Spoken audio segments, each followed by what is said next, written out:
ہم علی والے ہیں تو ہم کو کہیں تو جڑے ہیں ایک دوسرے سے. بہت سی جگہوں پہ چلیے عقائد کے مسئلے میں مثلا تنظیم والوں کا آتا ہے بد عقیدہ ہے. میں الفاظ صرف استعمال کر رہا ہوں, میں نہ کسی پہ طنز کر رہا ہوں نہ کچھ, لیکن یہ حقائق ہیں, انہیں کہہ کے ہی صحیح بات تک پہنچا جا سکتا ہے. بد عقیدہ سمجھا جاتا ہے ہمیں, کبھی کبھی ہمیں وہابی کہا جاتا ہے. اسی طرح سے کوئی کسی کو MI6 ایجنٹ کہہ رہا ہے, کوئی کسی کو سعودیہ کا ایجنٹ کہہ رہا ہے.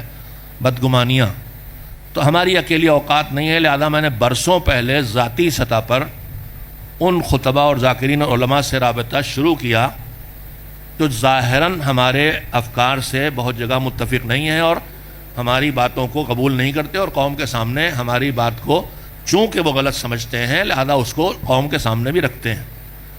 لیکن میں نے سیکھا یہ اپنی زندگی میں کہ دوریوں سے غلط فہمیاں پیدا ہوتی ہیں اور غلط فہمیوں سے دوریاں پیدا ہوتی ہیں.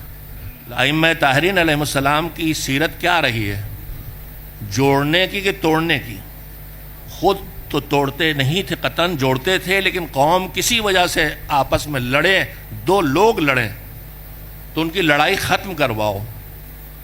چھٹے امام کے صحابی, مجھے ان کا نام یاد نہیں, جناب زرارہ ہیں کہ کون ہے, دو مومنین لڑ رہے تھے, کچھ پیسوں کی لین دین کا معاملہ تھا. کہہ رہا تھا ان کے ذمے میرے 300 یا 600 درہم نکلتے ہیں, دوسرا کہہ نہیں نکلتے ہیں. تو یہ گئے کہ جھگڑا نہ کرو, چلو گھر, ہم پیسے دے رہے ہیں.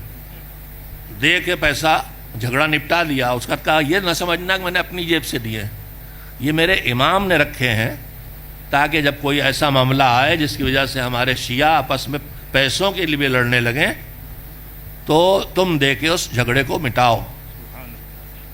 اسی طرح سے ائمہ طاہرین نے اندر کوئی اختلاف نہ ہو, یہ ایک دوسرے ہمیشہ ان کی سیرت کا تقاضا یارا اور حکم جاری کیے ہیں کہ جو تمہارے بھائی ہیں, برادران اہل سنت ہیں, جو تمہارے مذہب پہ نہیں ہیں, ان کے جنازوں میں جاؤ. وہ بیمار ہوں تو ان کی تعزیت کے لیے جاؤ, ان کی نماز میں شرکت کرو. اس طرح کے 8-10 احکام, یعنی ہمیں کھینچ کے قریب لانا ہے. حتیٰ کہ ہم جو غیر مسلم ہیں اس کو بھی دور کرنے کا حق بالکل نہیں رکھتے.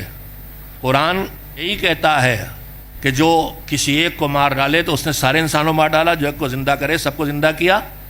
من قتل نفسا بغیر نفس, تو اس میں امام صادق علیہ السلام نے اس کی تشریح کی ہے اور کہا آخری معنی یہ ہے کہ تمہارے ذریعے کوئی ایک راہ ہدایت پہ آ جائے تو تم نے انسان زندہ کیا, اور ایک کو زندہ کیا تو سب کو. تمہارے ذریعے اگر خدا نہ کرے کوئی بہک جائے تمہارے کسی جملے سے, تمہارے کسی شعر سے, تمہارے کسی عمل سے, تو تم نے اس کو مار ڈالا, اس کو مارا تو سب کو مارا. تو یہاں کوئی جو ہے اس کوئی میں نہیں لکھا ہے کہ شیعہ ہو, اس کوئی میں نہیں لکھا ہے من قتل نفسا بغیر نفس او فساد فی الارض فکانما قتل الناس جميعا ومن احیاها.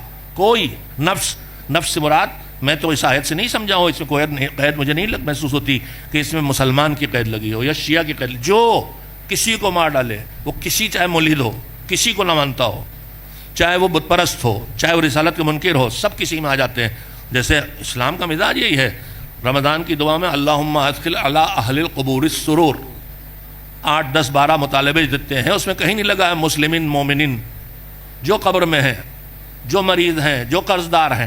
میں کہنا یہ چاہتا ہوں کہ ہمیں جڑنا ہے, معصومین کا حکم یہی ہے, اور جڑنے ہی میں ہماری کامیابی ہے.